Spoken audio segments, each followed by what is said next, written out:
जय शिवाजी जय मराठा।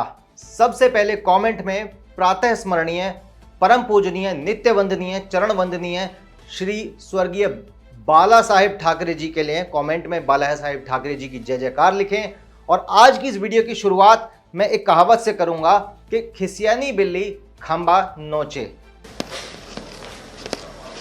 जी हां, इस समय महाराष्ट्र के अंदर भारतीय जनता पार्टी के ऑफिस पर जिस तरीके से पथराव किया जा रहा है शिवसेना के कार्यकर्ताओं के द्वारा, उससे साबित तो यही होता है। अब दोस्तों, महाराष्ट्र में एकनाथ शिंदे की बगावत से सीएम उद्धव ठाकरे की अगुवाई वाली सरकार पर ही नहीं बल्कि शिवसेना के लिए भी बड़ा संकट खड़ा हो गया है। शिवसेना से बागी हुए एकनाथ शिंदे के साथ 40 विधायक असम के गुवाहाटी पहुंच चुके हैं और इस तरह उद्धव से ज्यादा एकनाथ शिंदे के साथ शिवसेना विधायक इस समय खड़े नजर आ रहे हैं। ऐसे में शिवसेना दो फाड़ होती है तो दल बदल कानून का भी खतरा नहीं होगा। इस तरह से उद्धव के हाथों से महाराष्ट्र की सत्ता के साथ साथ शिवसेना की बागडोर भी एकनाथ शिंदे के हाथ में आ सकती है। अब आपको बता दें कि एकनाथ शिंदे शुरू से हिंदुत्व की बात करने वाले नेता रहे हैं और थाने में शिवसेना को फर्श से अर्श पर लाने वाले नेता भी कहे जाते हैं। अब एकनाथ शिंदे का यह कहना है कि हम बाला साहेब के हिंदुत्व की राह पर जाना चाहते हैं, यानी कहीं ना कहीं महाराष्ट्र की जो जनता है और महाराष्ट्र के अंदर शिवसेना की जो बहुत सारे हिंदुत्ववादी नेता हैं, मैं ये समझता हूं कि शिवसेना एक ऐसी पार्टी है जिसको बहुत अच्छे आदर्शों पर खड़ा किया गया था, हिंदू राष्ट्र की अवधारणा पर इस पार्टी को खड़ा किया गया था। लेकिन आज जिस तरीके से कांग्रेस के साथ सत्ता के लालच में उद्धव ठाकरे ने जो कॉम्प्रोमाइज किया, उसका जो दूरगामी परिणाम है, जहां एक तरफ उद्धव ठाकरे को नजर भी आ रहे हैं परंतु वो अब ऐसी परिस्थिति में फंस चुके हैं कि उनके एक तरफ कुआं है तो दूसरी तरफ खाई। अब ऐसे में उद्धव ठाकरे के हाथ से केवल सत्ता ही नहीं पूरी शिवसेना पार्टी भी जा सकती है, ऐसा महाराष्ट्र के सियासी पंडितों का मानना है। अब आपको बता दें कि शिवसेना के बागी नेता एकनाथ शिंदे की अगुवाई में उद्धव ठाकरे के खिलाफ जिस तरीके से बगावत हुई है, उसके चलते सिर्फ सरकार पर ही नहीं बल्कि पूरी पार्टी पर भी खतरा मंडराने लगा है। शिवसेना के करीब 40 विधायक महाराष्ट्र से पहले गुजरात गए और अब असम के गुवाहाटी पहुंच गए हैं और ये विधायक वो हैं जो उद्धव ठाकरे सरकार से नाराज बताए जा रहे हैं मीडिया रिपोर्ट्स के अनुसार। अब ऐसे में ये बागी नेता महाराष्ट्र की महाविकास आघाड़ी सरकार को गिराने के लिए भारतीय जनता पार्टी का समर्थन कर सकते हैं, ऐसी पूरी संभावना है।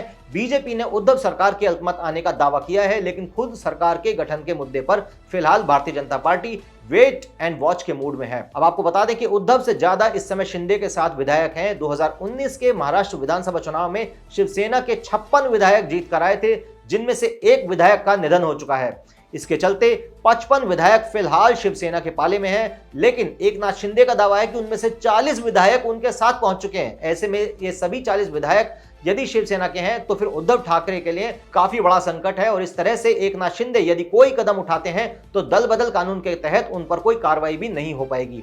आपको बता दें कि दरअसल दल बदल कानून कहता है कि अगर किसी पार्टी के कुल विधायकों में से 2/3 से कम विधायक बगावत करते हैं तो उन्हें अयोग्य करार दिया जा सकता है। इस लिहाज से शिवसेना के पास इस समय विधानसभा में 55 विधायक हैं और ऐसे में दल बदल कानून से बचने के लिए बागी गुट को कम से कम 37 विधायकों की जरूरत होगी, जबकि शिंदे अपने साथ 40 विधायकों का दावा कर रहे हैं। ऐसे में उद्धव ठाकरे के साथ 15 विधायक ही बच गए हैं। इस तरह उद्धव से ज्यादा शिंदे के पास शिवसेना के विधायक खड़े नजर आ रहे हैं और ऐसे में उद्धव की जमीन जो है वो खिसकती नजर आ रही है। आपको बता दें कि एकनाथ शिंदे ने 40 विधायकों के साथ बगावत करने के बाद उद्धव सरकार अल्पमत में आ गई है। बीजेपी भी ये बार बार कह रही है। एकनाथ शिंदे ने एयरपोर्ट पर ही दावा किया कि उसके साथ शिवसेना के 40 विधायक यहां पर मौजूद हैं। उन्होंने कहा कि हम बाला साहेब ठाकरे के हिंदुत्व को आगे बढ़ाएंगे। वहीं शिवसेना नेता संजय रावत ने सियासी उथल पुथल के बीच विधानसभा भंग करने के संकेत दिए हैं।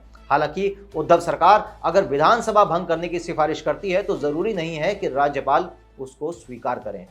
अब आपको बता दें कि गुवाहाटी पहुंचकर एकनाथ शिंदे ने दावा किया है कि उनके साथ 46 विधायक हैं और इसमें शिवसेना और निर्दलीय विधायक भी सब शामिल हैं। शिवसेना नेता एकनाथ शिंदे एनसीपी और कांग्रेस वाला जो गठबंधन है शिवसेना का, उससे नाराज हैं और इसी के चलते उन्होंने पार्टी से जो बगावत करी है उसके कारण पूरी की पूरी पार्टी ही धड़ाम से फर्श पर आकर गिर चुकी है। और ऐसे में शिवसेना को यदि कोई संभाल सकता है तो स्वयं एकनाथ शिंदे ही माने जा रहे हैं, क्योंकि जिसके पास पार्टी के 2/3 से भी ज्यादा विधायक हों वो नेता एक पार्टी का सबसे बड़ा लीडर माना जाता है लोकमत के अनुसार और कानून और संविधान के अनुसार भी। तो ऐसे में क्या आप लोगों को लगता है कि अब सही वक्त आ गया है कि शिवसेना पार्टी एक ऐसे व्यक्ति के हाथ में होनी चाहिए जो हिंदुत्व की और बाला साहेब ठाकरे की विचारधारा पर चले, जो जय शिवाजी, जय मराठा, जय हिंदुस्तान की बात करते हैं, ना कि जय सोनिया मैडम की बात करता हो।